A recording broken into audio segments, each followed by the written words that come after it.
하나님 말씀은 신약성경 에베소서 6장 14절에서 17절까지입니다.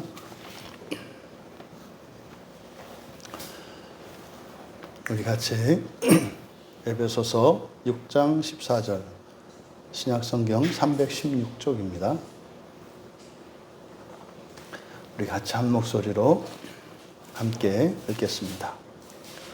그런즉 서서 진리로 너희 허리띠를 띠고 의의 호심경을 붙이고 평안의 복음이 준비한 것으로 신을 신고 모든 것 위에 믿음의 방패를 가지고 이로써 능히 악한 자의 모든 불화살을 소멸하고 구원의 투구와 성령의 검 곧 하나님의 말씀을 가지라. 아멘. 아멘. 전신갑주, 영적인 완전무장이라고 완전군장이라고 했는데 이 전신갑주의 영적인 의미라는 제목으로 말씀의 은혜를 나누고자 합니다. 우리들의 고민은 그거지 않습니까? 우리가 부활의 복음을 알고 그래서 부활에는 더 좋은 부활이 있고 성경이 우리에게 권하는 바 그리스도께서 이 땅에 오신 그 목적은 첫째 부활을 위하여 오셨다.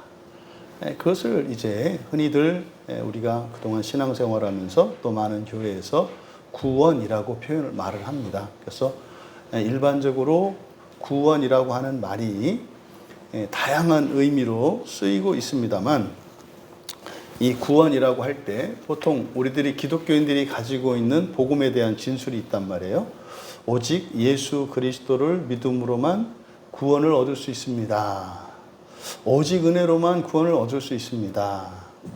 오직 하나님의 은혜입니다. 오직 성경으로만 얻을 수 있습니다. 라고 말하는 이 구원이 바로 첫째 부활을 이야기하는 겁니다. 그런데 성경에서는 구원에 대한 개념이 굉장히 폭넓게 나온단 말이에요. 그래서 구원에는 이미 이루어진 구원과 현재 이루어져 가고 있는 구원과 그리고 아직 이루어지지 않았지만 사실은 우리들이 상상도 할 수 없는 앞으로 이루어질 그 구원. 그래서 과거와 현재와 미래의 세 차원으로 구원이 또 나타나요. 그럴 때는 우리가 오직 예수 그리스도를 믿는 믿음으로 오직 성경으로 라고 하는 이 말이 적용되지 않을 때가 있어요. 만약에 이렇게 과거, 현재, 미래의 모든 구원에 오직 예수 그리스도라고 했을 때 이 나라에 또는 어느 시대에 그리스도의 복음이 전하여지지 않았을 때 그럼 거기에는 구원이 없는가라고 하는 질문에 답을 못한다 이 말이에요. 그것은 그때는 그리스도가 아니라 하나님이라고 이야기를 해야 되는 거예요. 하나님의 은혜로. 그래서 하나님의 은혜로라고 할 때 그것은 기독교 이전에 심지어는 성경 이전에 이 세상을 살아가는 사람들에게 일어나는 그 구원의 일들의 주체를 우리는 하나님이라고 표현을 한단 말이에요. 그런데 오직 그리스도로 그러면 성부, 성자, 성령 삼위일체 하나님의 이름 가운데 한인격인 성자 하나님 예수 그리스도의 이름을 할 때는 특별한 의미가 있다 이 말이에요. 그러니까 예수 그리스도 오직 예수 그리스도를 통해서만이라고 하는 이것은 뭐다? 첫째 부활이다. 그러면 부활을 위하여라고 할 때 그러니까 부활을 이루는 것은 오직 예수 그리스도라고 말할 수가 없어요. 그러니까 예수님을 그러니까 예수님의 이름을 알지도 못했어요. 또 예수님을 믿을 기회도 없었어요. 이랬던 사람들은 그러면 첫째 부활을 할 수 없단 말인가? 그거는 어떻게 해요? 의의 전가 교리에 따라서 바로 그의 후손을 통해서 전가되는 의의 공로로 말미암아 첫째 부활에 참여할 수 있게 되는 거예요. 그런데 이 부활이라는 것 자체가 바로 우리들이 오직 예수 그리스도라고 이렇게 말할 수만은 없다. 종말론적으로는 그리스도를 통하여 일어나는 것이고 성부 하나님으로 말미암는 것이고 성령 하나님, 삼위일체 하나님에 의해서 이루어지는 게 구원이고 창조란 말이에요. 하지만 우리가 일반적으로 이야기하는 오직 예수 그리스도를 통해서만이라고 할 때, 이때 구원은 좁은 의미의 구원으로서 첫째 부활을 의미한다. 그러니까 우리가 지금 이것을, 그러니까 뭐 사람들이 경우에 따라서는 뭘 그렇게 막 그렇게 꼼꼼하게 세밀하게 따지는가 이렇게 얘기합니다만은, 그렇게 하지 않고서는 우리가 정말 신앙을 절대적인 가치로 최우선의 가치를 두고 살아갈 수 없는 상황이나 그런 때가 와요. 지금 매물도에서 일어나는 일은, 뭐 제가 살면서, 제가 신앙생활 하면서 이렇게 직접적으로 이렇게 연관되어 있고, 그리고 직접적으로 우리 지체가 그렇게 당하는 그런 상황 속에서 이렇게 신앙 때문에 핍박을 받는 상황은 제가 처음이에요. 실제로 제 주변에는 무슬림권에 나가 있는 선교사들도 있고 다 있단 말이에요. 또 북한 탈북자 사역하는 분들도 있고 있어요. 그런데 저렇게 지금 매물도와 같이 이렇게 막 교회를 노골적으로, 그리고 무슨 이렇게 제도적으로 핍박하고 하는 일은 없어요. 물론 이제 북한의 경우에는 기독교인인 것이 적발이 되면 그 공산당에서 인정하는 그 교회 다니는 것 말고 진짜로 지하교회에서 성경을 보거나 이렇게 하는 걸 알면은 바로 그런 가장 심한 정치범 수용소로 같이 이제 끌려갑니다. 왜냐하면 이 성경을 보고 예수를 믿는 일은 마약 중독자와 똑같이 취급을 하거든요. 그래서 사회 악으로 규정하기 때문에 그 사람들은 쫓겨간단 말이에요. 이제 그렇게 어떤 이념적으로 아직까지 이렇게 풀리지 않은 그런 유일한 나라가 사실은 북한이라는 나라거든요. 근데 지금 우리나라 이 대한민국이라는 나라에서 지금 이 시대에 이런 일이 벌어지고 있다. 말도 안 되는 상황인데, 그러니까 영적으로 굉장히 적박한 것이고, 사실은 거기가 어쨌든 우리 남쪽 땅에서는 제가 알기로는 최전선인 것 같아요. 그러니까 어쨌든 그 최전선과 우리 광야교회가 연결되어 있는 거잖아요. 그러니까 우리가 정말 이 세상을 살아갈 때 구원을 정말 이렇게 신앙생활을 적당히 하지 않으면 굉장한 불이익과 이런 박해와 손해를 보게 되는 일들이 실제로 일어나는 거예요. 그러니까 매물도는 딱 이렇게 나타납니다만 우리의 삶의 현장도 하나도 다르지 않은 거예요. 여기는 상대적으로 어떤 겁니까? 우리가 선택할 수 있는 여지가 있는 거예요. 이렇게 절대적이지 않기 때문에. 그래서 오직 예수 그리스도를 통해서만, 그리고 오직 성경으로만, 오직 정말 하나님의 은혜로만 이루어질 수 있는 그 구원이라고 하는 것은 바로 첫째 부활의 구원을 이야기한다. 이걸 기억하셔야 돼요. 그러니까 오늘날 그리스도인의 삶이나 신앙생활이 느슨해지고 굉장히 주관적이고 상대적이 되어버린 것은 성경에 나와 있는 구원에 대한 다양한 의미들이 정교하게 이게 분별이 되지 않기 때문입니다. 여러분들이 이 시간에 교회에 나와서 예배를 드리고 여기에 참여하는 목적은 무엇이에요?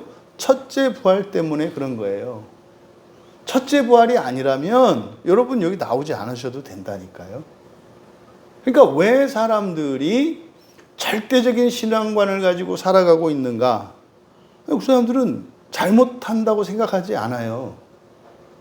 그렇게 해도 된다고 믿는단 말이에요. 그게 뭐예요? 바로 이 첫째 부활에 대한, 첫째 부활이 뭡니까? 지옥 가지 않고 인생을 살면서 겪는 이런저런 아픔과 괴로움과 슬픔과 이 모든 괴로움들을 지옥으로 대신하는 거거든요.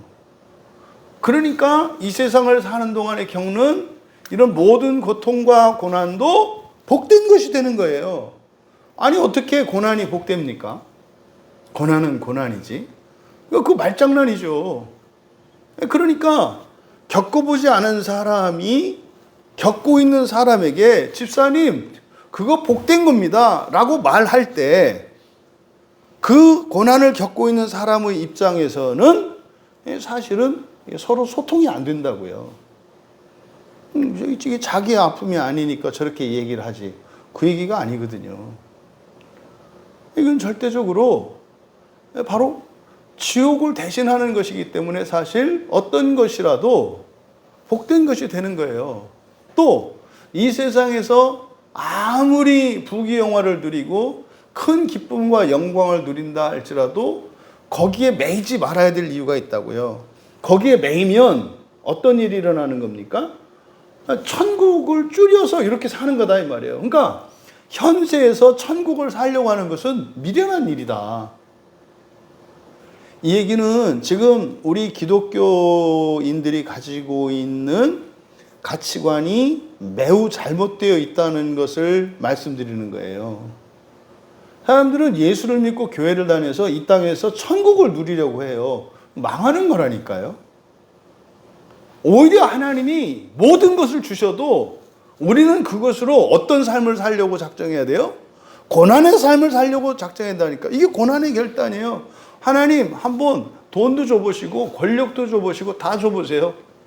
그거 가지고 제가 이렇게 방탕한 생활을 하며 이 세상에서 권력을 누리고 이 세상에 쾌락에 빠져서 사는지 한번 보세요.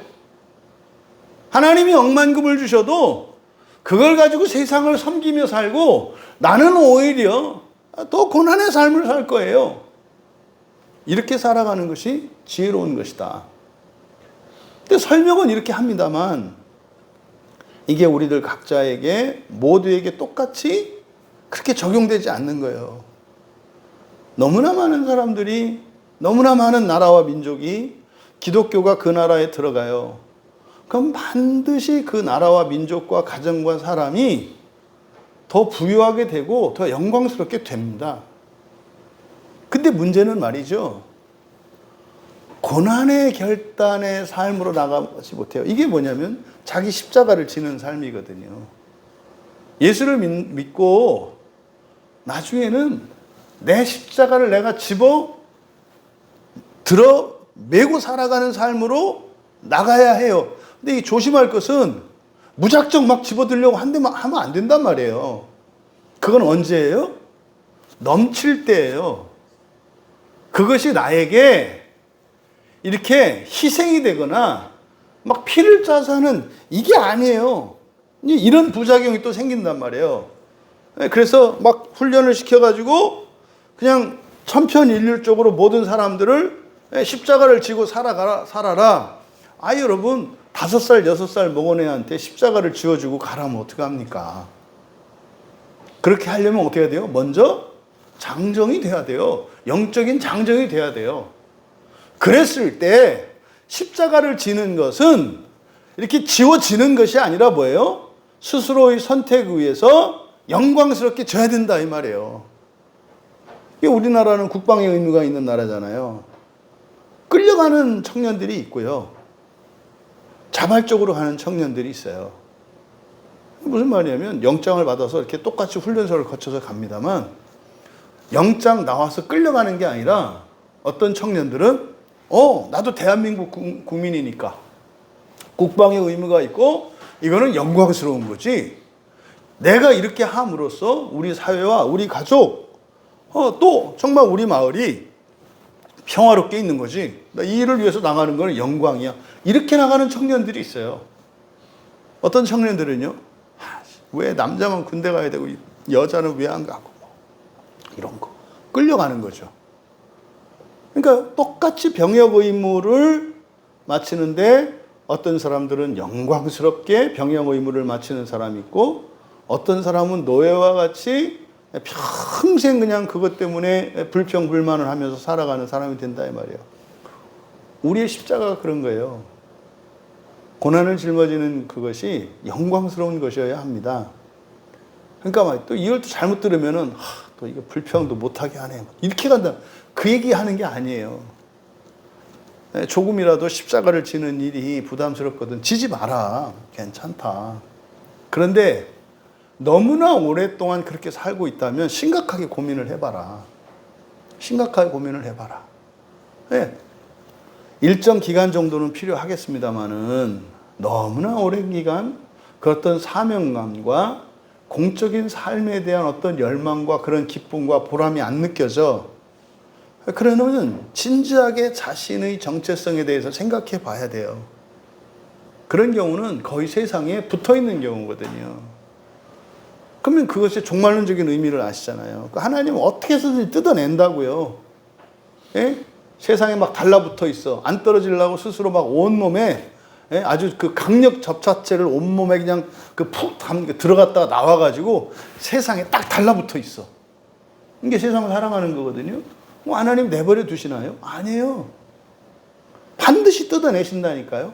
반드시 뜯어내서 정말 기뻐하며 하나님 나라의 부활로 가고자 하는 사람으로 만드세요. 그러니까 반드시 만드세요. 그러니까 살아있는 동안 예수를 믿든 안 믿든 또 다른 종교인으로 살아가든 이런 사람들을 반드시 구원하신다고요. 거기가 어디예요? 거기가 지옥이란 말이에요. 거기가. 그러니까 거기는요, 어마무시한 곳이에요. 어마무시하다는 것은 하나님이 엄청난 형벌을 준비해 놓으셨다는 게 아니라 하나님 나라를 믿지 못하고 부활을 거부하고 사람으로 살고자 하며 이 세상에 살고자 하는 집착이 그렇게 어마무시하다는 뜻이에요. 그러니까 그때는 우리가 완전히 바뀌어야 되거든요.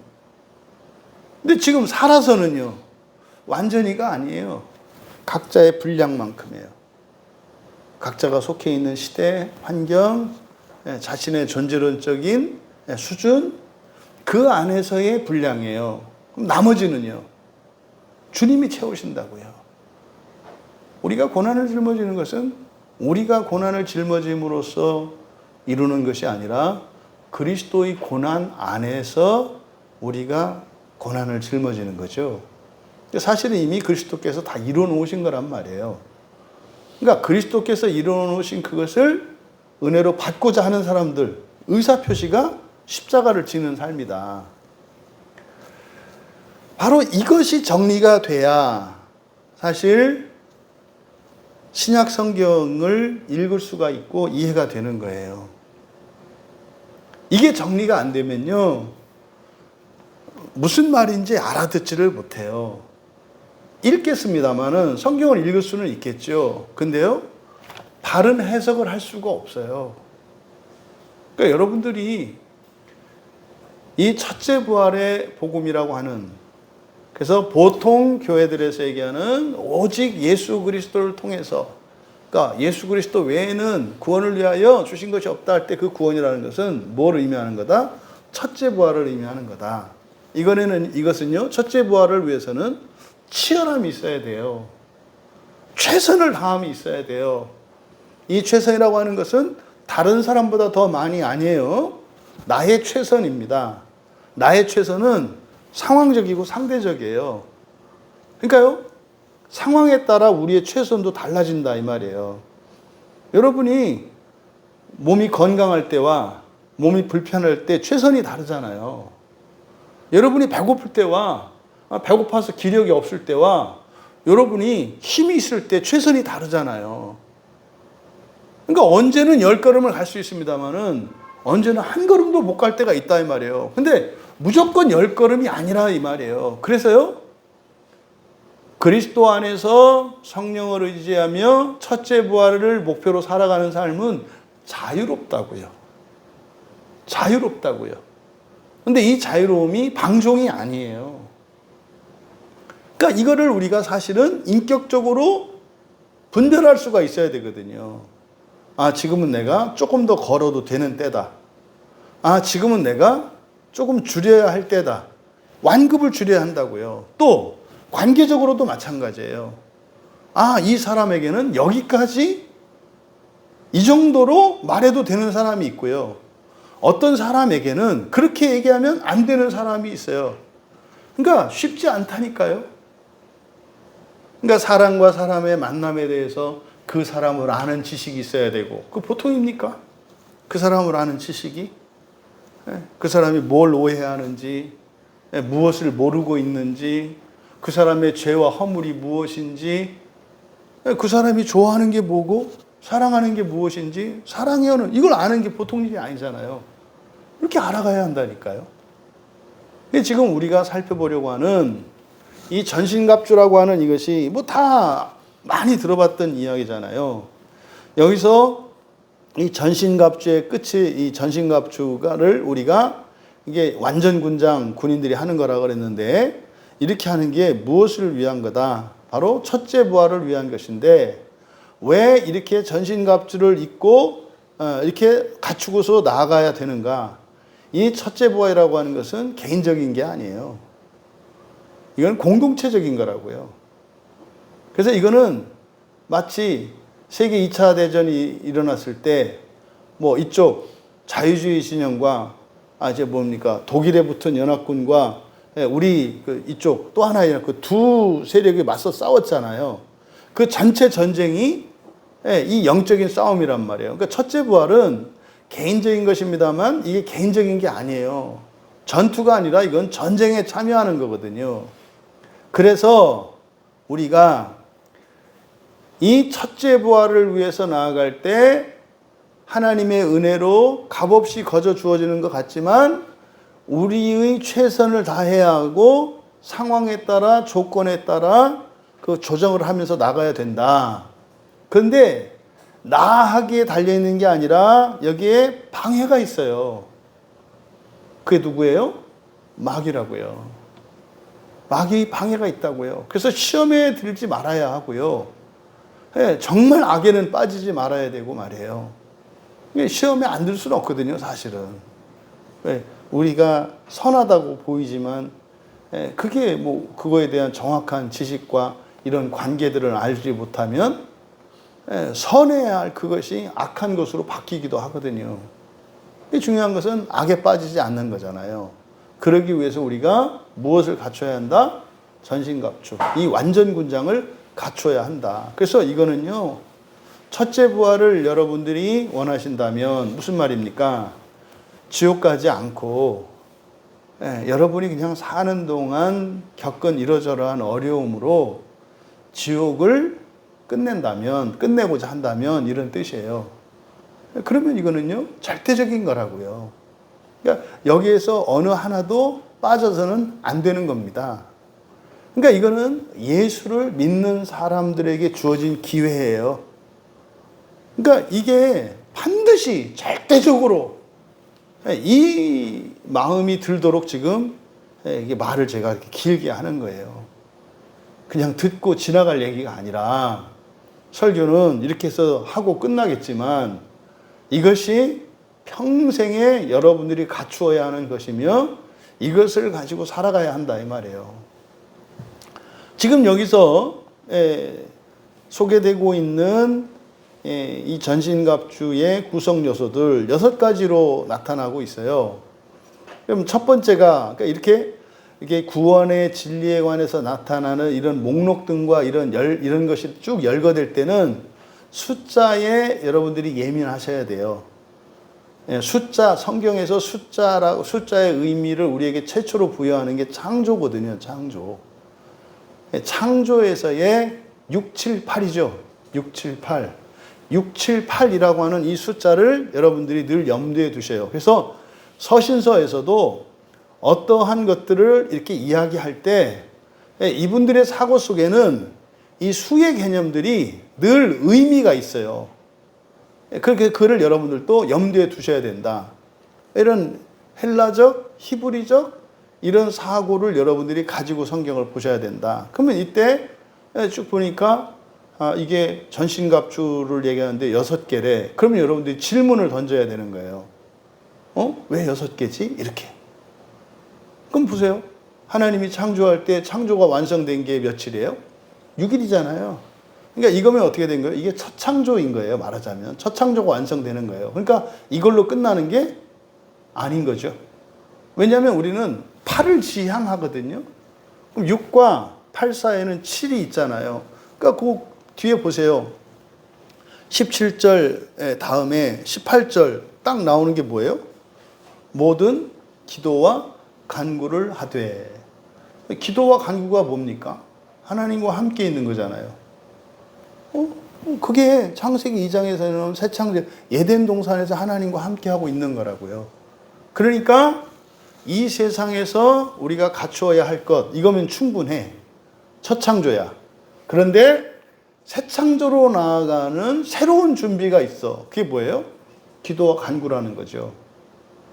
그러니까 이렇게 그러면은 이제 그 창조의 숫자가 이해가 되는 거죠.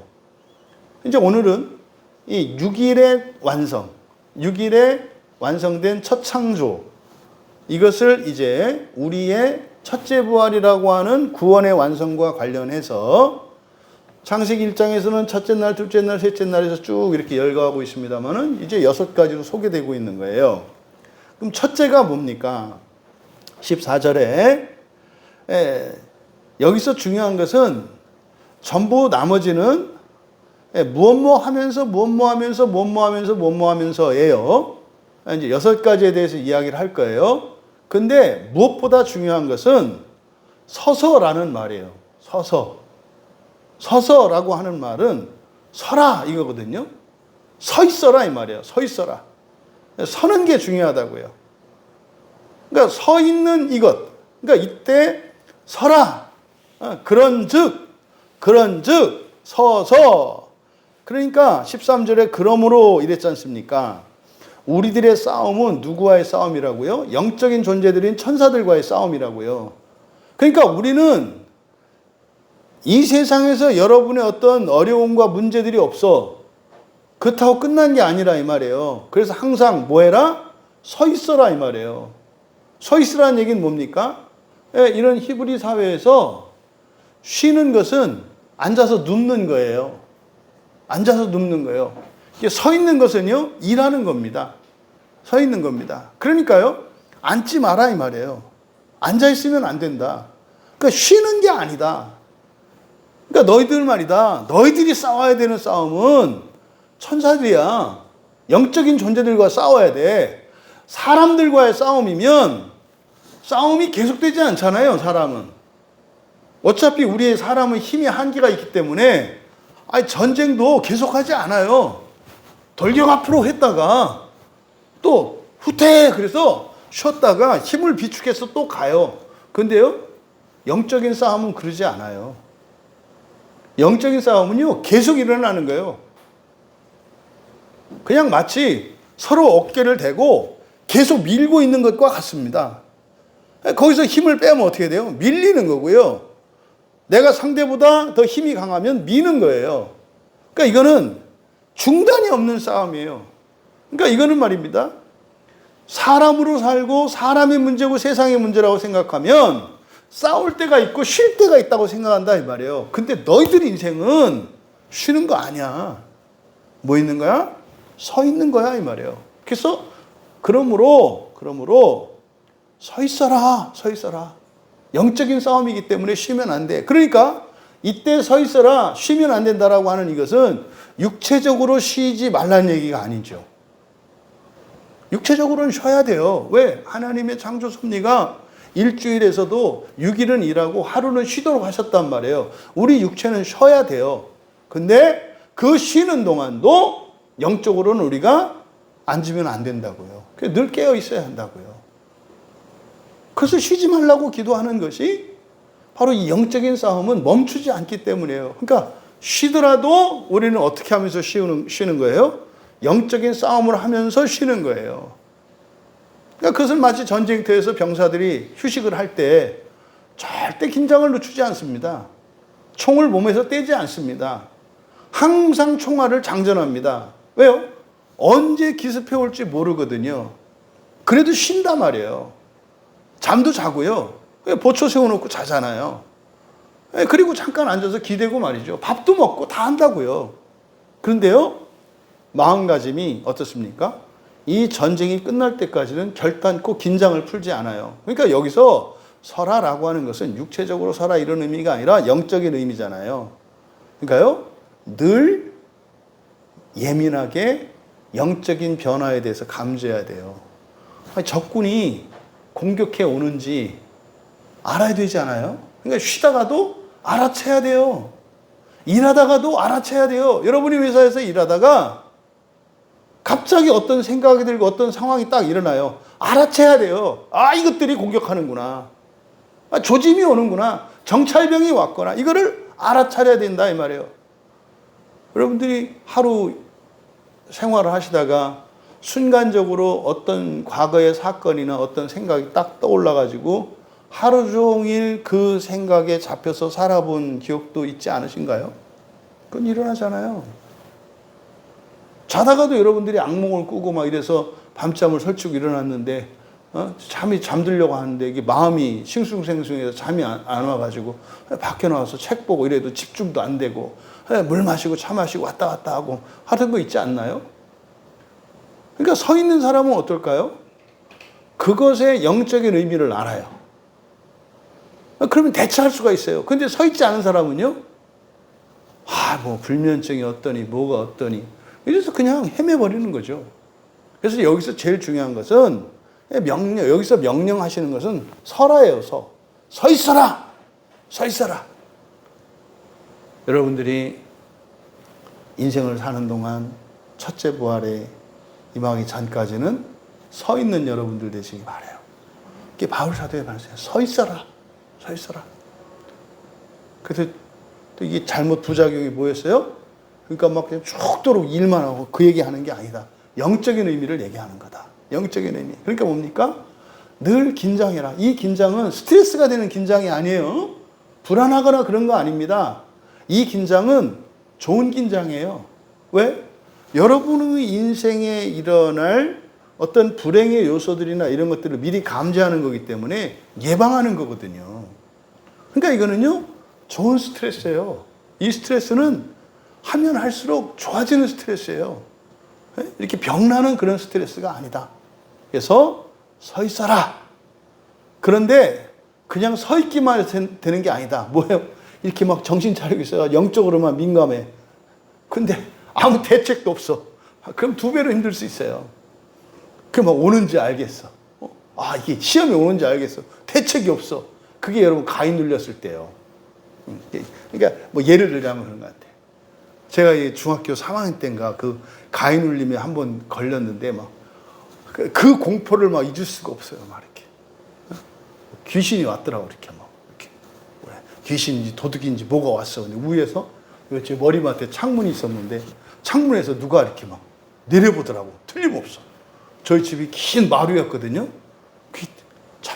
자박 걸음소리가 들렸어요. 옛날 귀신들이 마루 그렇게 왔잖아. 초복 내 신발 어딨냐 뭐 이런 거. 근데 오다가 제 머리맡이 바로 이렇게 딱 창이었는데 초복 오다가 거기서 딱 멈춘 거예요. 그러니까 그때 이제 상상으로 뭐예요? 이렇게 머리 풀고 누가 이렇게 딱 나 내려다보고 있는 거예요. 큰일 났잖아요. 지금 잠이 깼는데 이거 들키면 안 되잖아. 너 깼지? 뭐 이러고 그거 얼마나 무섭겠어요. 걔 앉아있는 채로 막 안 낀 척 하려고 막 눈자고 있네 막 식은땀이 피실피실 나고 또 그때는 또 이렇게 보니까 살짝 이렇게 달빛이 창에 비쳐가지고 이렇게 환해서 얼굴이 보일 것 같고 막 벌벌벌 떨고 있었어요. 막 너무 무서워. 근데요 못 움직이겠다. 이렇게. 죽은 줄 알았어요. 그때 이제 저를 살렸던 게 소나기였어요. 소나기. 한밤중에 막 갑자기 그때 장마철이었던 것 같아요. 막 장대비가 팍 쏟아지니까 이제 어머니가 팍 떠 일어났어요. 누님 이름 부르면서 누구야 장독대 덮어라. 비 오면 장독대 덮어야 되잖아. 나가서 옥상에 올라가가지고 막 얼마나 좋더니 막 나중에 알게 됐잖아요. 우리 누님이 들을지 모르겠는데 지난번에 오셨던 우리 셋째 누님이에요. 셋째 누님이 밤에 자다가 목이 말라서 물을 마시려고 나왔는데 우리 집 마루라서 소리가 되면 이제 아버님이 예민해서 깨시거든요. 그러니까 되게 살금 이렇게 온 거예요. 근데 바로 이제 우리 안방 옆에가 이제 그 주방 이렇게 있었는데 주로 이제 자린물을 거기다 놨다고요. 와가지고 소리 안 내고 탁 먹고 소리 없이 들어간 건데 나는 거기서 이제 누가 이렇게 서 있다고 막 생각한 거죠. 이 공포, 그러니까 그게 누님인 줄 알았다면 전혀 상황이 다르잖아요. 누나가 와서 물 마시고 가네? 아무것도 아니잖아요. 이런 것처럼 여러분들이 준비되어 있지 않다면, 영적인 것만 알고 있다면 이제 죽어나는 거예요. 이게 영적인 문제인지 알겠어. 이게 공격이 오는지 알겠어. 근데 대책이 없어. 더 힘들어지는 거예요. 그래서 서 있어라. 서 있어라. 늘 영적인 이런 변화와 영적인 세력들의 움직임들을 늘 알고 있어라. 이렇게 영적인 민감성을 견제해라. 이게 서 있어라. 이게 중요한 거예요. 그 다음에 이제 이게 필요한 거예요. 그러니까 이 영적인 감각이 없는 사람들에게 뒤에 있는 건 아무 의미가 없어.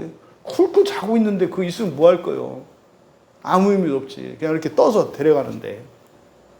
그러면 이제 정말 거기에 대비해서 갖춰야 될 것 6가지를 얘기하고 있다. 첫째가 뭐예요? 진리예요. 진리. 진리로 허리띠를 삼아라. 두 번째가 의예요. 의. 의를 가져야 되는 거죠. 의. 그리고 세 번째가 15절에 있는 평안의 복음이에요. 평안의 복음. 평안인데 평화죠. 샬롬. 평안의 복음이 뭐겠어요? 하나님 나라 복음이에요. 평화의 복음, 평화라고 하는 것은 하늘에 속한 거거든요. 평안의 복음. 그리고 네 번째가 믿음이에요. 16절에 나와 있는 믿음. 그리고 다섯 번째가 구원입니다. 구원. 그리고 여섯 번째가 성령의 검이에요. 요 6가지가 영적인 실체들과 싸우는데 필요한 모든 것이라고 말씀을 하는 거예요. 그럼 이 6가지가 어떤 기능과 어떤 효과가 있는지, 그리고 그것을 왜 갖춰야 하는지를 이제 설명을 하는 겁니다. 첫 번째로 진리를 갖춰야 돼요. 진리. 근데 진리로 뭐라 그랬냐면 진리로 너희 허리띠를 띠고 그랬어요. 근데 이거를 그대로 직역하면 그냥 진리로 너희 허리를 두르고 이런 뜻이에요. 너희 허리를 졸라매고. 그러니까 여러분이 가지고 있는 뭐 벨트라든지 끈, 이 역할을 하는 것이 뭐다? 진리라고 말씀하는 거예요. 그러니까 진리는 우리의 허리를 두르는 데 필요한 거다 이 말이에요. 진리라고 하는 것은. 그러면 이렇게 허리를 띠띠우는 거, 허리에 이렇게 끈을 묶는 거, 이것이 성경에서 어떤 의미냐? 이건 뭐 1차적으로 이제 성경에 사용된 이 허리를 졸라매는 거, 띠로 허리를 졸라매는 이것이 의미하는 것은 첫째 그 사람의 신분을 의미해요. 그 사람의 신분을 나타내는 게 허리띠예요. 그래서 맨 처음에 이렇게 출애굽기 29장 9절에 보면은 제사장 신분이거든요. 제사장 신분. 그러니까 제사장들에게 바로 이 세마포 띠를 띈다고요. 그래서 제사장도 이 허리에 띠를 떼요. 그러니까 제사장 신분. 또 선지자. 엘리야도 허리에 띠를 두르거든요. 엘리야 같은 경우에는 이제 가죽띠를 떼요. 가죽띠를. 그게 이제 열왕기하 1장 8절에 보면은 바로 엘리야가 허리띠를 띈다고요. 그래서 또 예레미야 13장 1절에서도 선지자가 허리띠를 떼요. 이때는 배로 띠를 떼요. 가죽으로 띠는 것과 가죽으로 허리를 졸라매는 것과 배로 졸라매는 것 차이가 뭐가 있겠어요? 가죽은 질기고 강하고 오래가고 배도 질기기는 합니다만 그거는 썩고 쉽게 잘리잖아요. 약하잖아요. 어쨌든 둘 다 선지자를 나타내는 신분, 이게 이제 허리띠로 나타내요. 또 욥기 12장 18절에 보면은 왕들도 허리에 띠를 둘러요. 그러니까 이 허리에 두르는 이것이 뭐를 나타낸다? 첫째, 신분을 나타낸다. 또 이사야서 5장 27절에 보면은요, 군인들도 이 허리띠를 떼요. 군인들도. 그런데 예레미야 13장 11절에 보면은 사람의 필수품이에요. 그러니까 사람은 반드시 허리띠를 떼야 된다 그래요. 허리띠를 떼야 된다. 이게 허리띠를 띠는 거는 동물들과 다른 사람의 표시라고요. 그러니까 동물들이 사는 삶과 사람이 사는 삶은 달라요. 그죠? 사람이 사는 삶은 세상을 정복하고 땅을 경작하고 다스려야 되는 이런 문화적 사명을 갖고 있거든요. 일해야 된다 이 말이에요. 이것을 한목적적 존재라고 하죠. 그래서 이 사람의 한목적성, 사명, 신분을 나타내는 것이 바로 허리에 띠를 두르는 겁니다. 그래서 이 허리에 띠를 두른다라고 하는 것은 신분과 사명을 나타내기 때문에 그것을 할 준비가 된 것을 또한 나타내겠죠. 그러니까 왕인데 허리띠를 안 차고 있어. 그러면 이 사람은 지금 왕의 노릇을 할 때가 아닌 거죠. 뭐 잠자리에 들어있을 때 왕의 허리띠를 매지 않는다 이 말이에요. 그러니까 이제 뭐 오늘날 그 제복이라는 게 있지 않습니까? 그러니까 제복과 같은 거예요. 성경에서 허리띠라고 하는 것은 그 사람의 신분을 나타내는 거니까. 그러면 여기 제복하면은 일반인들이 입는 게 뭐예요? 옷이잖아요. 그러니까 옷은 동물과 사람의 차이잖아요. 그러니까 성경에서 허리띠를 띈다라고 하는 것은 오늘날로 말하면 옷과 같은 거예요. 어느 회사 직원들이 입는 단체 유니폼, 이런 걸 말한다 이 말이에요. 그래서 이제 교회에서 목사님들이 종종 어떤 분들은 이제 어떤 교단에서는 이 가운을 입잖아요. 이게 신분을 나타내는. 그게 이제 사실은 이 허리띠에 해당하는 거예요. 그러니까 여기서 우리의 신분을 나타내고, 다시 말해서 우리의 신분을 나타내며 우리의 사명을 따라서 살아가게 하고 우리의 신분을 또 나타내는 게 뭐라는 거예요? 진리라는 거예요. 진리. 그러니까 이 진리는 우리를 차별화해요. 1차적으로 동물과 우리를 차별화하고 천사들과 우리를 차별화해요. 또 사람 사이에서도 사명으로 우리를 차별화해요. 그게 뭐예요? 진리예요. 진리. 그러니까 우리가 따르는, 말하자면 법과 같은 거겠죠. 이게 진리예요. 그게 진리로 너희 허리를 띠띠우고 라는 말이에요. 그래서 이 진리가 없으면 예수를 믿는다 할지라도 그리스도인으로 살지 못해요. 오늘날 교회 안에 사람들이 세속화되는 게 뭡니까? 진리를 따르지 않아요. 진리를 따르지 않는 게 뭡니까? 진리로 허리를 띠두르지 않은 거예요. 그러니까 아직도 그리스도인으로 살아가기를 결단하지 않았어. 그러니까 진리를 따라 살아가는 것이 아니라 자기 지식을 따라서, 경험을 따라서 살아가. 그러면요, 그 사람이 하나님, 예수님을 믿는 사람인 것은 틀림없습니다만 그 사람의 삶 속에서는 예수를 믿는 어떤 유익과 권능과 이런 역사들이 나타날 리가 없어요. 그래서 진리의 편에 서는 것은 너무나 중요하다. 그리고 진리로 여러분들의 삶의 판단의 기준을 삼고 여러분들이 어떤 계획의 기준으로 삼는 것이 진리인 것을 기억해야 한다. 그 다음에 두 번째가 이제 의입니다. 의. 그래서 이게 디카이오 시네니까 의는 여러분들이 어떻게 이해하셔라? 완전성이에요.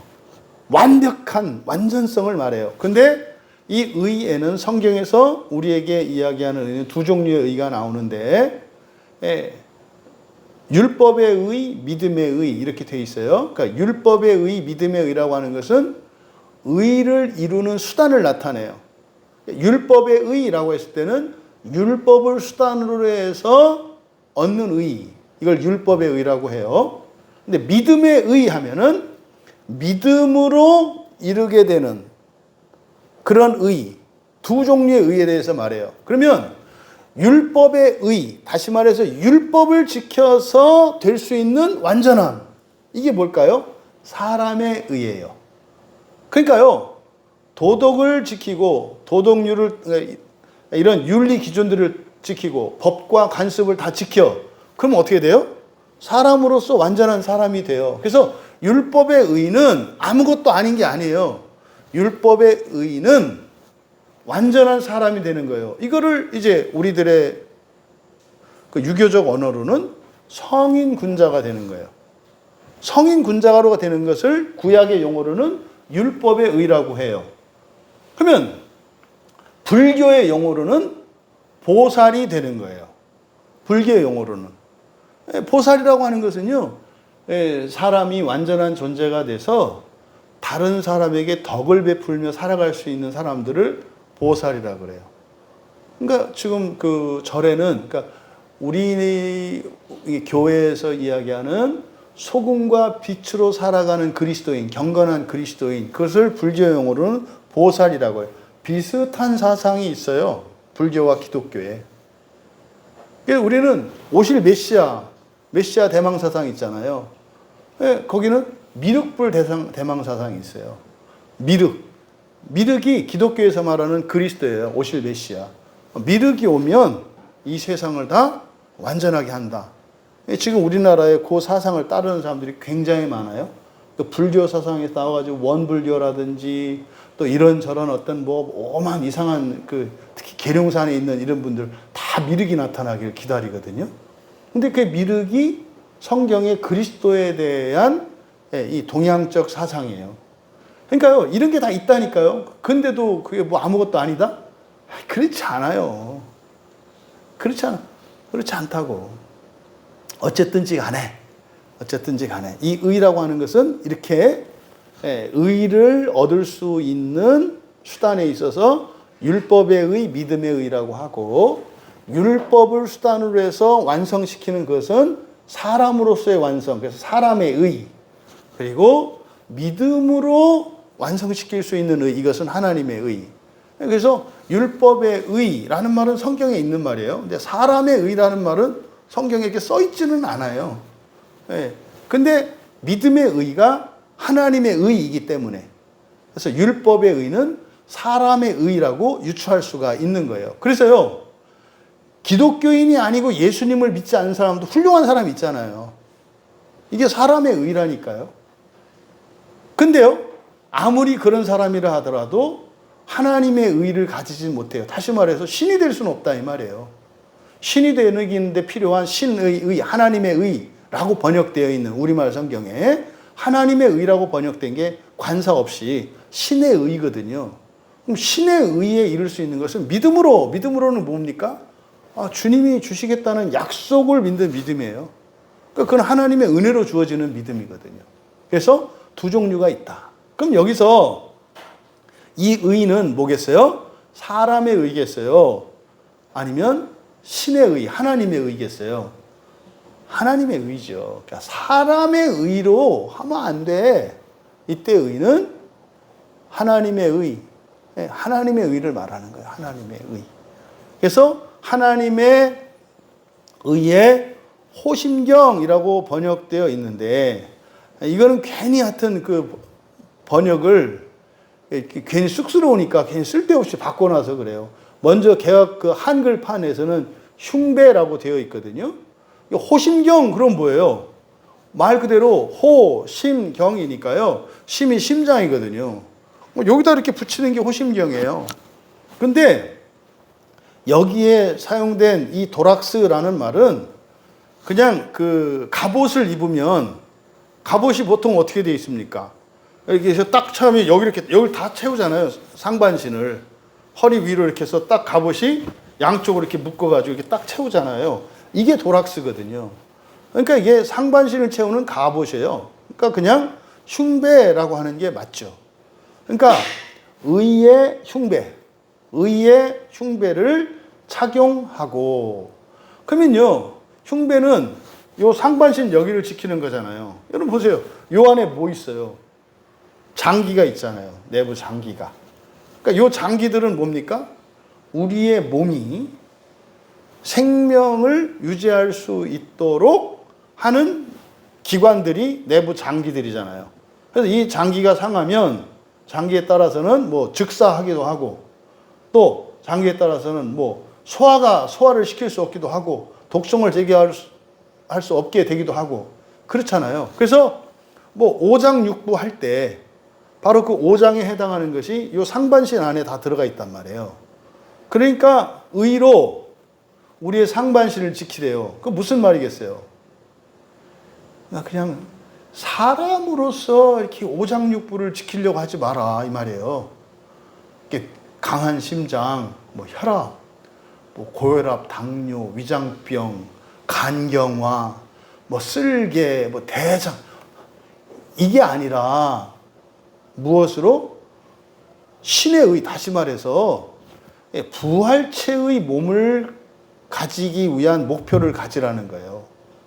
의의 흉배라고 하는 것은. 그러니까 그냥 뭐 오래 건강하게 잘 살고 이게 아니라 이 흉배는 바로 무엇을 위한 흉배다? 지금은 이렇게 썩을 몸이지만 내가 어떤 몸을 가질 거다? 부활의 몸을 가질 거다라고 하는 그것을 잊지 말라는 거예요. 그럼 여기서 우리가 유추할 수 있는 거예요. 이 흉배를 차고 간, 쓸개, 위장, 대장 이거를 잘 지키려고 보호하면 그건 그 흉배가 아니다 이 말이에요. 그런 건 그 영양 보조제를 드시고 자연식품 드시고 이렇게 할 일이고, 그러니까 여기서 지금 바로 의의 흉배를 착용하라고 하는 이 의미는 이거를 착용하면 너 건강할 거야, 뭐 혈압 정상으로 될 거야, 간경화 고쳐져, 이런 의미가 아니라 이 몸이 무엇을 위해서 있는 거다? 부활체의 몸을 가지기 위한 수단으로서 있다. 그러니까 이 의의 형비는 장차 내 몸이 뭐가 될 거다? 부활하여 신령한 몸이 될 것을 생각하라는 거예요. 그리고 이제 15절에서 평안의 복음 이렇게 되어 있는데 평화의 복음이죠. 평화. 구약에서는 히브리어로는 샬롬이고, 그리고 신약에서는 에이레네라는 말인데, 의외로 사람들이 평화가 뭔가요? 그럼 잘 몰라요. 아는 줄 알고 있는데 무슨 말인지 모른다고요. 근데 보통 우리가 평화를 아는 것은요, 이렇게 환난과 고난, 전쟁과 갈등을 겪을 때 평화가 뭔지 알아요. 배고픈 사람에게 평화는 뭘까요? 그 포만감이에요. 추운 사람에게 평화는 뭘까요? 그 온탕에 딱 들어가는 거예요. 그러면요, 춥고 배고팠던 사람의 그 평화는 어떻게 오겠어요? 맛있는 음식을 따가지고 배부르게 딱 먹고 딱 좋은 온탕에 들어가서 몸이 나른해질 때, 이게 평화예요, 평화. 그러니까 이런 어떤 부정적인 상황들이 있지 않고는 평화를 잘 몰라, 사람들이. 그래서 우리가 나라의 평화를 위해서 기도하잖아요. 그러니까요, 우리의 자유롭고 자유로운 상태, 만족스러운 상태를 깰 수 있는 위험이 제거되고, 그리고 당장 결핍되어진 것들이 채워지는, 그리고 모든 위험이 사라지는, 이게 평화거든요. 그러니까 여러분들이 인간적으로 평화를 누리려면 여러분들이 원하는 것을 다 가지고 있어야 해요. 인간적으로. 그리고 그것이 사라지거나 빼앗길 위험이 다 제거돼야 돼요. 그때 평화가 와요. 그게. 그러니까 사실은 그래서 이 평화라는 것은 이 세상에서는 불가능해요. 왜? 영원한 자원이 없거든요. 언젠가는 이게 시들해지고 약해지고 사라져요. 또 소모가 되거든요. 그러니까 이 세상에서는 진정한 평화가 없어요. 그래서요, 사람들이 뭐 이렇게 힘을 갖고 권력을 뭐 이렇게 갖고 뭐 이렇게 지식이 있고 뭐 전문가적인 어떤 뭐 자격증을 갖고 뭐를 하면 평화로울 것 같지만 절대 그런 건 없어요. 이 세상 자체에서는. 그래서 평화는 어디에 있는 거예요? 하나님 나라에 있는 거예요. 그래서 하나님 나라의 평화. 그러니까 평화가 오려면 그러니까 어떻게 되겠어요? 완벽한 존재가 돼야 되고요. 의로운 존재가 돼야 된다고. 근데 사람으로서 의로우면 안 돼. 신적으로 의로워야 돼. 하나님의 의를 입어야 돼. 그렇죠? 존재론적으로 완전해져야 되고요. 또 뭐예요? 환경적으로도 완전해져야 돼요. 이게 평화예요. 그러니까 하나님 나라는 어떤 상태예요? 존재론적으로도 완전한 상태고요. 환경적으로도 완전한 상태예요. 어느 누구도 나를 불편하게 없고요. 어느 무엇도 나에게 해를 끼치지 않아요. 심지어는 막 불이 있어요. 용광로가 있는데도 들어가도 해를 입지 않는 존재가 됐고요. 또 그 불도 다 태우기는 태우는데 다른 누구에게 해를 끼치지를 않아. 이게 평화의 상태예요. 그러니까 평화의 복음이라고 했을 때 이 평화의 복음이라고 하는 것은 언제를 말하는 겁니까? 부활 이후를 말하는 거예요. 그러니까 평화의 복음이라는 게 좋은 소식이잖아요. 유한겔리온 좋은 소식이거든요. 그러니까 너희들이 존재론적으로 완전하게 될 거고 설사 너희들이 완전한 존재가 아니더라도 완전한 삶을 살 수 있는 환경이 만들어질 거야. 이게 예수님이 말씀하신 하나님 나라에 대한 말씀이에요. 하나님 나라가 가까이 왔다.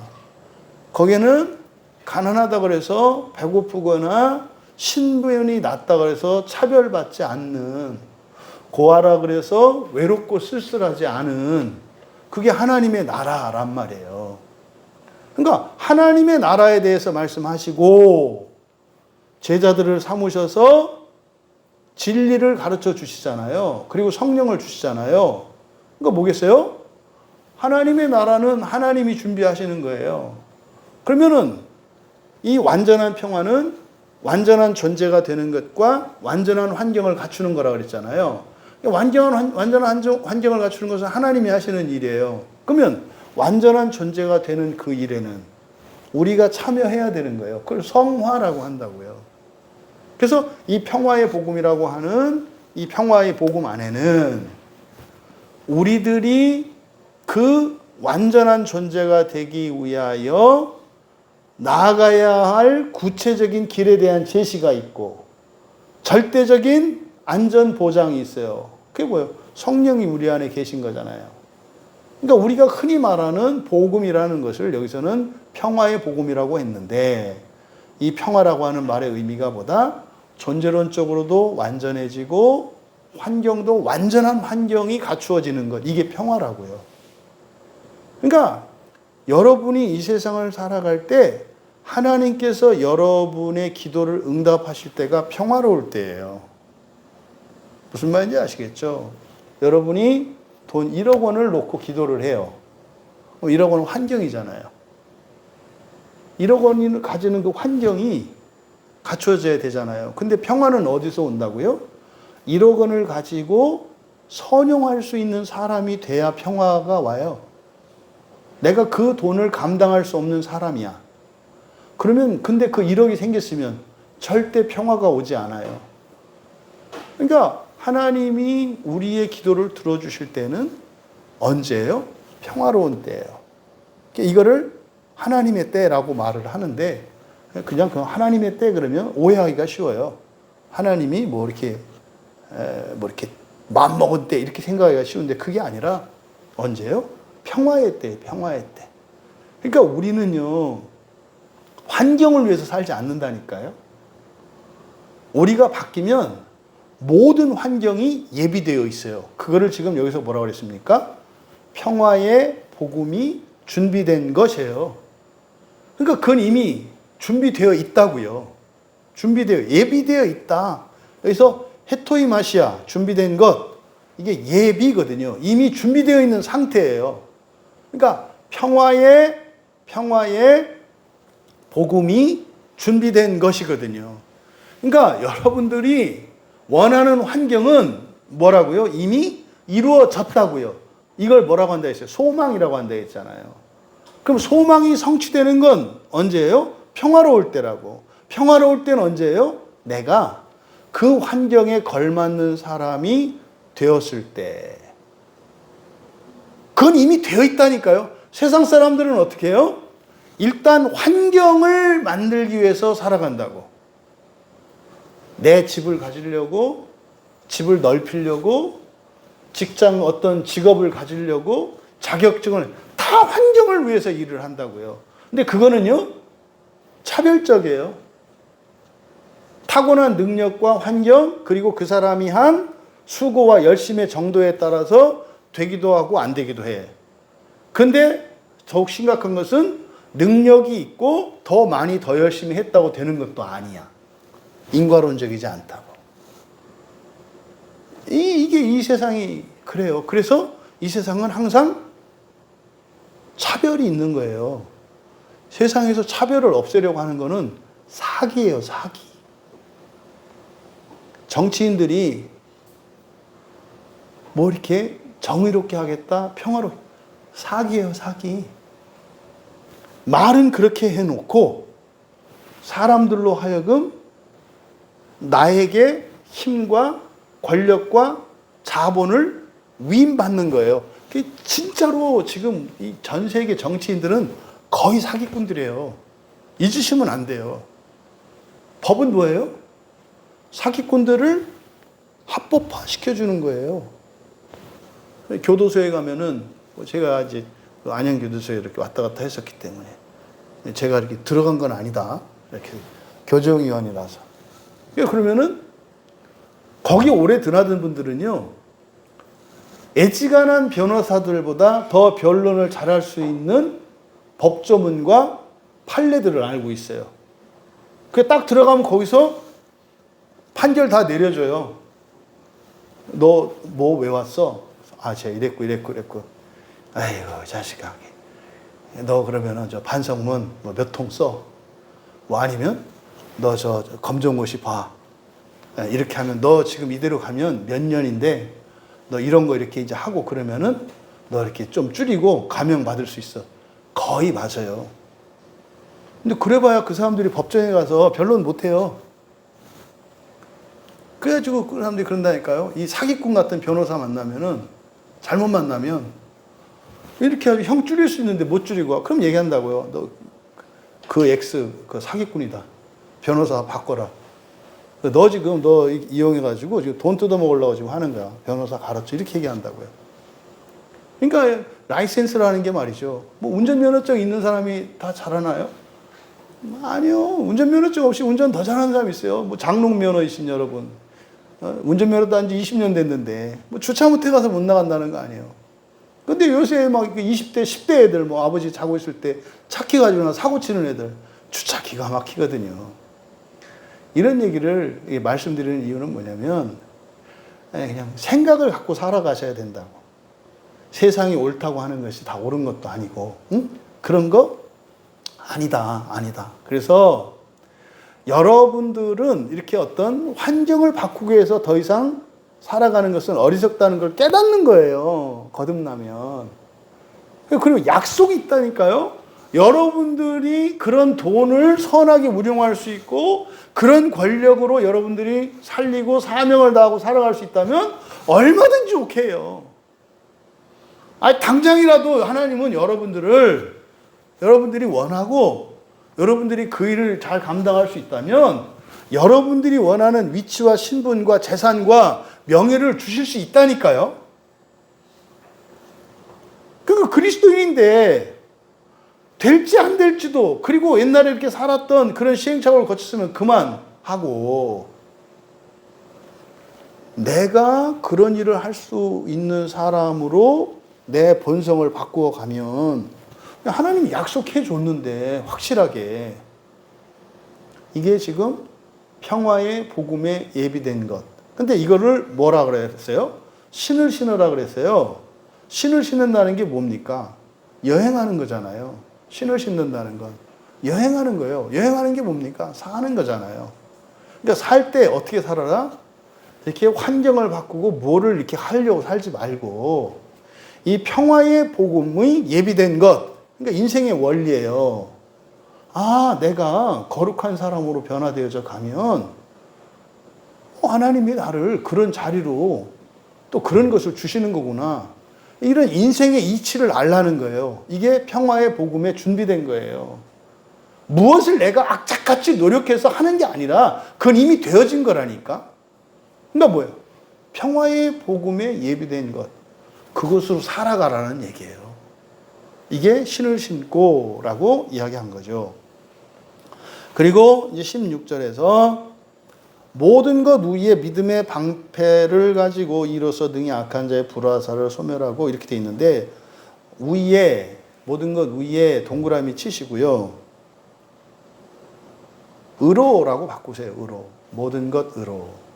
여기에 사용된 전치사가 헬라어 n이거든요. 헬라어 n은 영어의 in과 같아요. 그래서 장소로는 아내라는 뜻이고, 주로 이것이 도구의 의미로 쓰입니다. 그래서 모든 것으로 이렇게 되는 거예요. 모든 것으로. 그러니까 모든 것 위에, 이거는 완전히 잘못된, 이거는 그 말도 안 되는 번역이에요. 그러니까 모든 것으로, 모든 것으로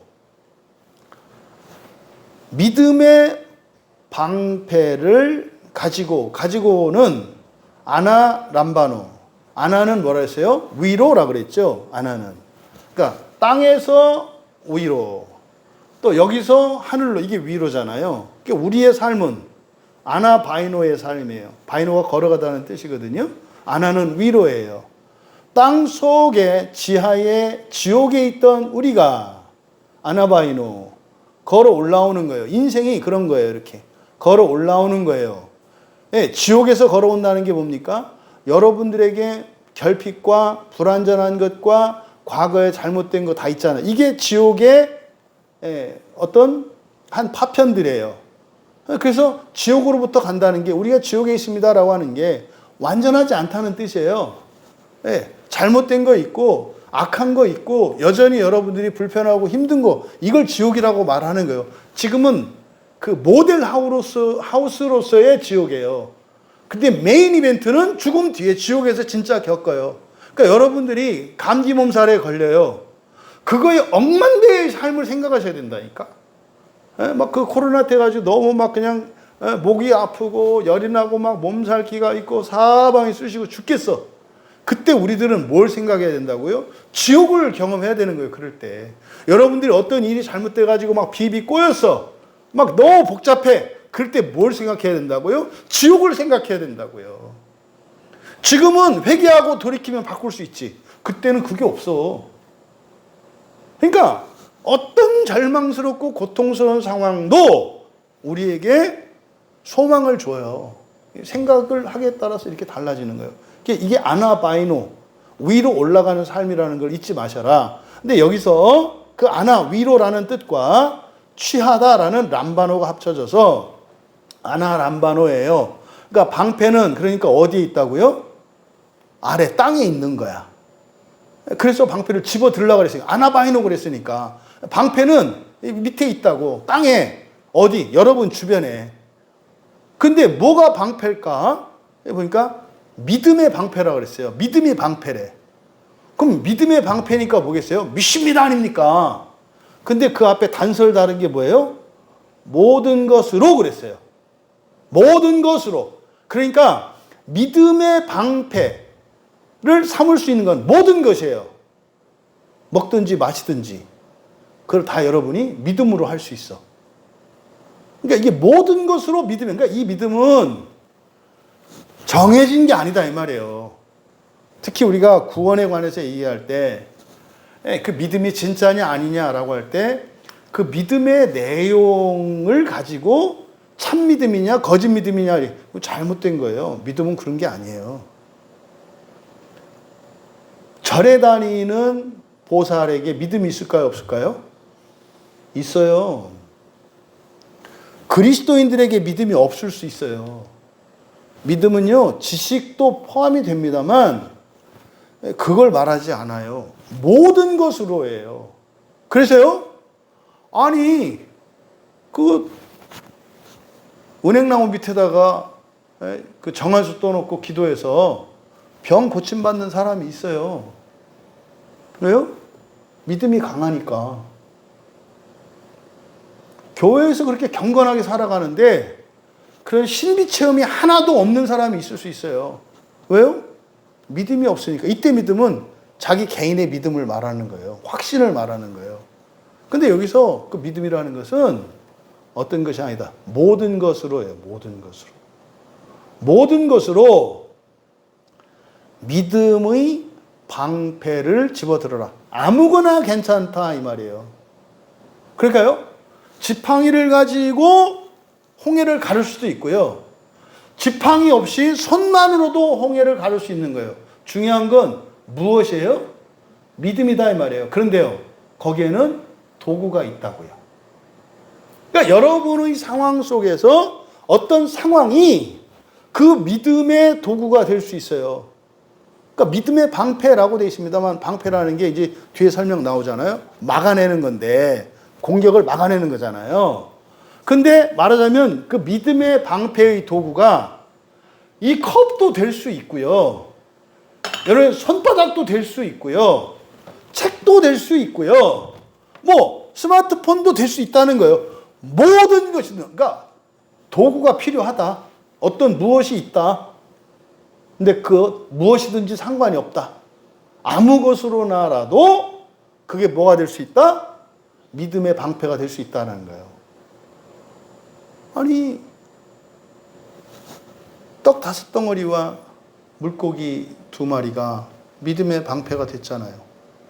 굶주림이라고 하는 그 공격을 그 꼬맹이의 오병이어로 이게 믿음의 방패잖아요. 막아냈잖아요. 굶주림을 면했잖아요. 이것을 지금 여기서 모든 것으로 믿음의 방패를 집어들고, 그러니까 모든 걸 다 들으라는 게 아니에요. 무엇이든지 집어들어라. 무엇이든지 집어들어라. 괜찮다. 그게 뭡니까? 뭐 하나님이 예루살렘 성전 앞에서 사람들이 막 헌금을 할 때 쫙 이렇게 부자가 많이 헌금한 것과 두렙돈 그 헌금한 과부의 헌금, 하나님이 어느 게 더 많다 그래요? 두렙돈이 많다 그래요. 말이 안 되잖아요. 뭘 본 거예요? 믿음을 본 거죠. 믿음을 본 거죠. 그러니까요, 많고 적음이 중요하지 않아요. 그건 또 다른 문제다 이 말이에요. 그래서 모든 것으로, 그러니까 믿음의 방패는 누구나 다 가질 수 있는 거예요. 모든 것으로 믿음의 방패를 집어 들어라. 근데 그 효과가 뭐냐? 바로 뒤에서 설명하는 거죠. 이로써 능히 악한 자의 모든 불화살을 소멸할 수 있다는 거예요. 그럼 여기서 악한 자가 누구겠어요? 바로 앞에서 나왔던 우리의 대적들이에요. 천사와 천사를 따르는, 마귀와 마귀를 따르는 이 천사들을 말하는 거예요. 귀신들이죠. 이런 귀신들. 이것들의 불화살 그랬잖아요. 그래서 불화살이라고 한 이유는 불이 이제 신약 성경에서 불이 의미하는 것은 이제 정화의 도구이기도 합니다만 불이라고 하는 것은 지옥에 대한 메타포거든요. 그러니까 불화살이라고 하는 거니까 태워서 다 어디로 데려가는 거예요? 지옥으로 데려가는 거예요. 그 지옥으로 데려가는 게 뭡니까? 살면서 겪는 지옥은 불행이라고 그랬잖아요. 불행과 고통, 고난, 병 이런 거라 했잖아요. 그러니까 악한 자의 모든 불화살이라고 하는 것은 사람이 이 세상을 살면서 겪는 모든 고통과 불행한 것들을 말하는 거예요. 그것들을 소멸할 수 있다. 그러니까 그를 없앨 수 있는 게 바로 뭐다? 믿음이다라고 말을 하는 거예요. 여러분이 지금 어떤 큰 어려움에 처해 있습니까? 지금 매물도에 있는 우리 어쨌든 성도님들이 그런 어려움이 있잖아요. 영광스러운 겁니다. 영광스러운 겁니다. 그때 우리가 매물도에서 했던 설교 기억나시죠? 어려운 일이 있고 힘든 일이 생기고 잊지 말고 기억해라. 좋은 거다. 지금 한 분 성도님이 지금 교회 못 나오잖아요. 왜요? 그게 나쁜 건 줄 알고. 그게 나쁜 건 줄 알고. 좋은 거라니까요. 지금은 나빠요. 지금 당장은. 여러분, 내일 보는 시험을 위해서 시험 공부하는 아이가 행복한 상태예요? 아니잖아요. 그러니까 내일 시험을 위해서 막 열심히 공부해. 이게 사람들이 겪는 불행이고 고통이에요. 근데 이걸 믿음으로, 이건 좋은 거다. 그러니까 공부를 하는데 다시 말해서 고생을 하고 힘을 들어. 안 하는 게 아니에요. 똑같이 힘들어요. 교회 나와도 힘들고 안 나와도 힘들어요. 그럼 뭐 달라지는 거 아니거든요. 근데 그걸 믿음으로, 이건 좋은 거다, 믿음으로 받아들이면 어떻게 돼요? 내일 영어 시험인데 오늘 영어 시험 공부하는 게 돼요. 근데 이거 믿음으로 받지 않으면 뭐가 돼요? 내일 보는 건 영어인데 오늘 수학 공부를 하는 거야. 무슨 말인지 아시겠죠? 그러니까 고생은 하나도 헛되지 않아. 나중에 수학 볼 때 도움은 될 거야. 근데 내일 영어 시험 보는데 지금 수학을 막 풀고 있어. 그럼 보세요. 투덜투덜 한다 이 말이야. 힘들어 죽겠네. 막 하도 졸리니까 막 잠 깨고 오고 막 또 이제 막 죽으라고 해서 다 했단 말이에요. 다 했어. 아침에 시험 보러 갔어. 그때 시험지가 뭐예요? 영어 시험지라고. 그게 무슨 말이냐면 좀 조심스러운데 매물 때 어떤 큰 변화의 시점들이 와요. 이렇게 하나님 역사하는 때가. 종말론적으로는 다 누리겠습니다만은 지금 예배에 나오지 못하는 그 성도님이 매물도 교회 교인들에게 하나님이 주신 위로와 복이 임할 때가 있어요. 그때 못 누린다고요. 근데 영원히 박탈되는 거 아니라고. 지금 교회 안 나와도 나오지 못하는 것 때문에 괴롭다고 똑같다고. 나와서 괴로우나 안 나와서 괴로우나 이건 달라지는 거 아니에요. 이거는 이 세상의 정체성이 그런 거니까. 이걸 믿음으로 받아들이면 막는다고. 그래서 모든 것으로 믿음의 방패를 집어들고 했을 때 일어나는 효과보다 모든 불화살을 이길 수 있다는 거예요. 이거 말이 안 되지. 막 뭡니까? 핵폭탄이 막 날아오는데, 에? 거기다 물 한 바가지 가지고 막을 수 있다고 지금 말을 하는 거예요. 뭐, 우리가 가진 게 그거밖에 없어. 물 한 바가지밖에. 그래서 믿음으로 어떻게 하는 거예요? 핵미사일이 날아오는데 거기다가 물 한 바가지로 고시래 하고 뿌리는 거예요. 막을 수 있다는 얘기라니까요. 우리가 금요일마다 이 나라에 전쟁이 일어나지 않도록 기도하잖아요. 전쟁 안 난다니까요. 안 나요. 그러니까 모든 것으로 믿음의 방패를 집어 올리고, 그러니까 우리의 분단 상황이라고 하는 이것 때문에 우리가 그것을 가지고 전쟁이 일어나지 않도록 기도하잖아요. 믿음으로. 안 난다니까요. 그러니까요. 분단 상태가 아닌 나라에서도 전쟁이 일어나요. 근데 분단 상태인 이 나라에서도 전쟁이 안 일어나요. 말씀드렸죠? 우리나라가 공산화되지 않은 거는 이건 미스테리라고.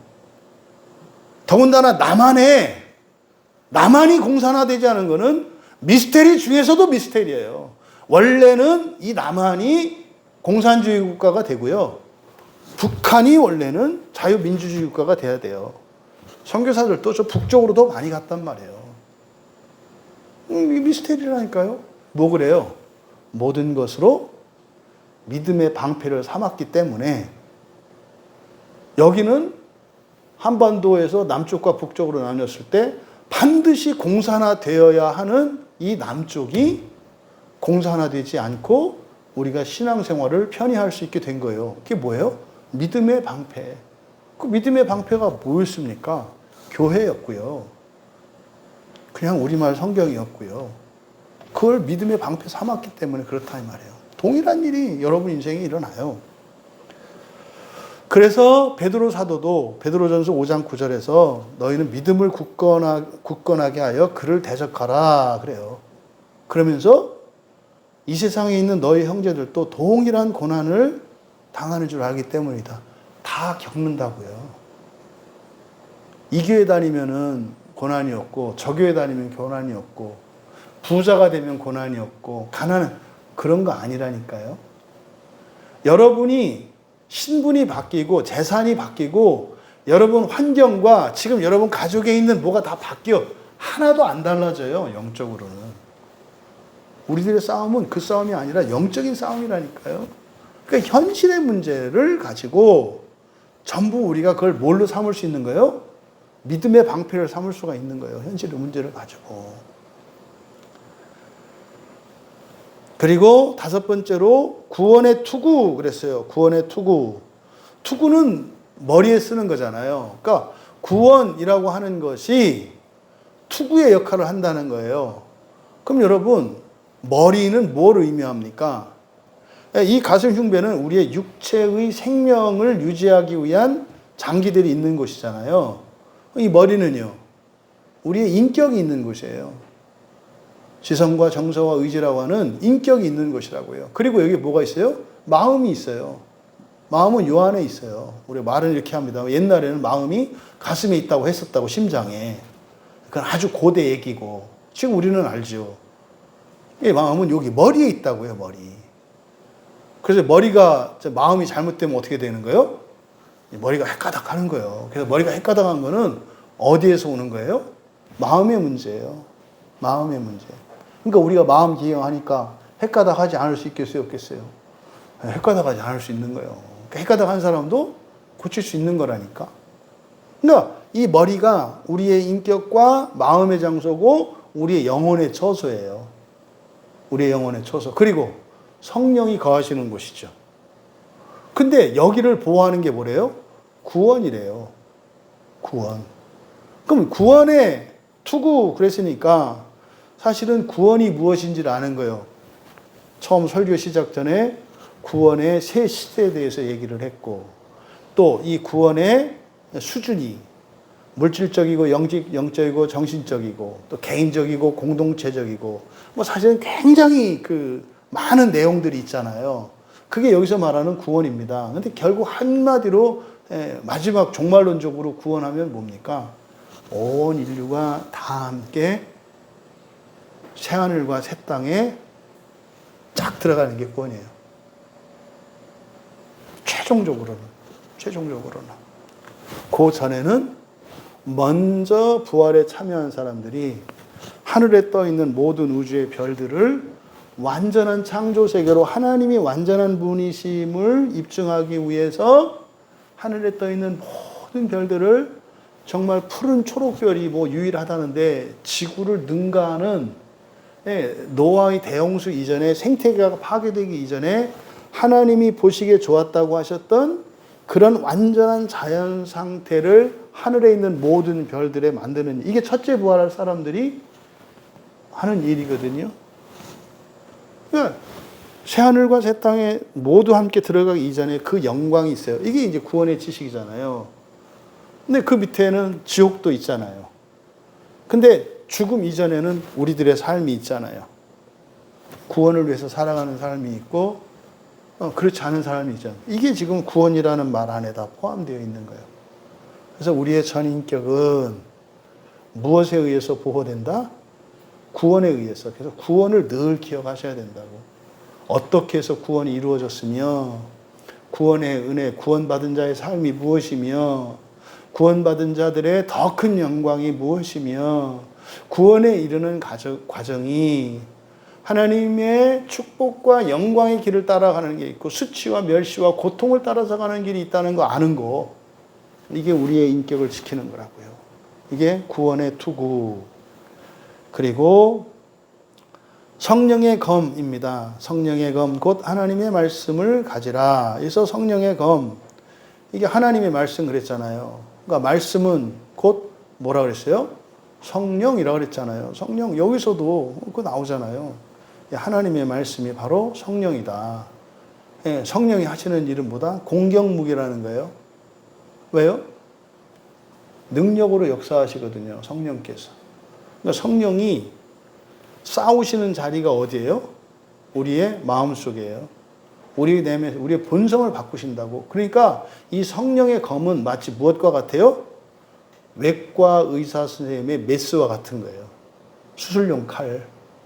그러니까 이 성령의 검은 우리의 마음을 해체하면서 우리의 마음을 수술해서 본성을 바꿔요. 그러니까 이 마음을 성형도 하시고 막 하시는 거예요. 이 안에서 칼 가지고. 그게 하나님의 말씀이래요. 그러니까 하나님의 말씀의 역할이 검의 역할이야. 이 검의 역할, 이 마카이라는 이게 공격하는 로마 시대의 병장들이 가지고 있는 요만한 길이의 그 공격용 칼이거든요. 양쪽으로 있는.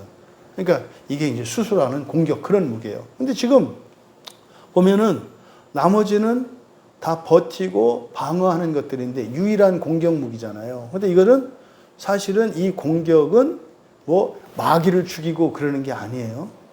이 성령의 검이 고치는 것은 사실보다 우리의 마음이라고요. 그러니까 이때 우리 마음속에서 말씀을 거스르는 귀신들의 생각과 감정이 있다고요. 그러니까 그게 단순한 그 사람의 무슨 정신치료가 아니라 우리 안에 있는 귀신들을 죽여 없애는 거고요. 그게 뭡니까? 우리 감정과 지성과 우리의 의지를 바꾸어 가는 거예요. 그래서 이 성령의 검, 바로 성경책이에요. 여기서 말하는 하나님의 말씀이라고 하는 것은 이 성경책을 말해요. 그러면 이게 이제 맨 앞으로 돌아가죠. 맨 앞에가 진리로 허리를 졸라매라, 띠띠오라 그랬잖아요. 그 진리는 뭐겠어요? 이 성경 안에 담겨 있는 거예요. 진리는 성경에서 캐야 돼요.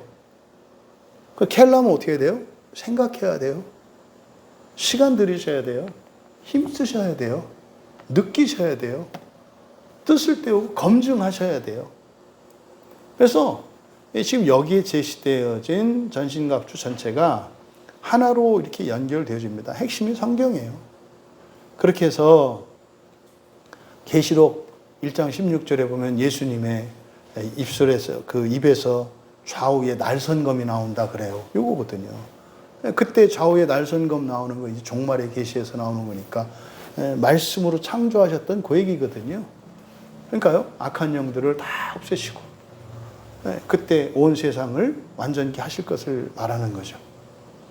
여러분, 여기에서 제시한 이 6가지의 이 전신갑주, 이것의 영적인 의미를 깨달으시고 이것으로 여러분들이 무장이 되어 버티고 서서 영적 싸움에 참여하시는 여러분 되시기 바랍니다. 싸우라고 안 했어요. 서 있으라고 그랬어요. 서 있으라고 그랬어요. 서 있는 게 뭡니까? 여러분, 일상을 지키는 거라고. 물러서지 말라고. 포기하지 말라고. 그러면 하나님이 여러분 본성도 바꾸시고 외부로부터의 그 유혹과 시험도 막아주시고 공격도 막아주시고, 그래서 우리의 본성이 변화되고 삶의 환경이 바뀌는 창조의 삶을 여러분들이 살아가시게 될 거예요. 그게 그것으로 만족할 거 아니잖아요. 그렇죠? 그건 표적이라고. 무엇에 대한? 첫째 부활에 대한. 여러분은 왜 첫째 부활 하려고 하세요? 첫째 부활에서 뭐 하실 거예요? 딱 대답을 하셔야 된다고. 정시아 집사님, 첫째 부활에서 뭐 하실 거예요?